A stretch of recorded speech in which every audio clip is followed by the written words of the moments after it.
Today, 1 week before the local elections, thousands of people have gathered here in Dublin city centre to march for housing, demanding that every single person in this country should have a right to a roof over their head and a home. Emma, you're a councillor on South Dublin County Council. What can be done to actually solve this housing crisis? We need large-scale building. We need public housing built on public land. There's enough land in South Dublin County Council to build 5,000 houses. And, you know, in the last 5 years, they've only built 264. Building 40 houses here, 30 houses here, taking away people's green spaces, it's not fair and it's not working. We need large-scale housing developments. You know, we need public housing on public land. Unfortunately, there was a vote last October and it went through the council, and Fianna Fáil, Fine Gael, Labour and some independent councillors voted to sell off public land to a private developer. That could have been 1,000 houses that we had. We want a mix of social and affordable housing. You know, the land is there, it's available. Left-wing councillors need to be in there. They need to push this. We only lost by a couple of votes. We need left-wing councillors elected next Friday.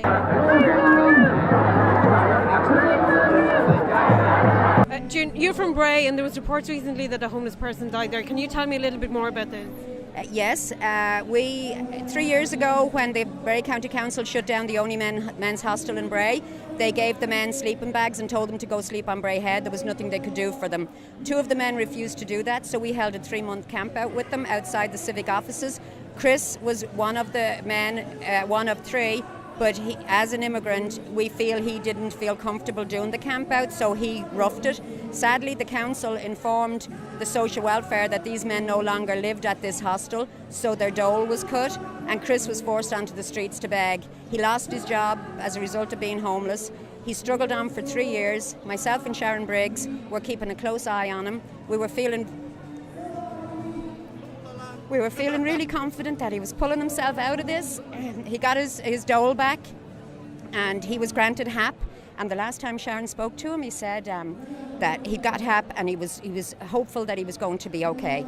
So we didn't see him for a few days, and then we heard a young man had been found dead on the grounds of the old school in our town. And the 2 of us at the same time said, don't let it be Chris, but it was Chris. And we've been devastated ever since it happened. Landlords! Out, out, out! Landlords! So, Joe, you're with Unite Union. Can you tell me why it's so important for trade unions to be out here marching for housing? Yeah, I am. I'm with the Dublin area activists of Unite.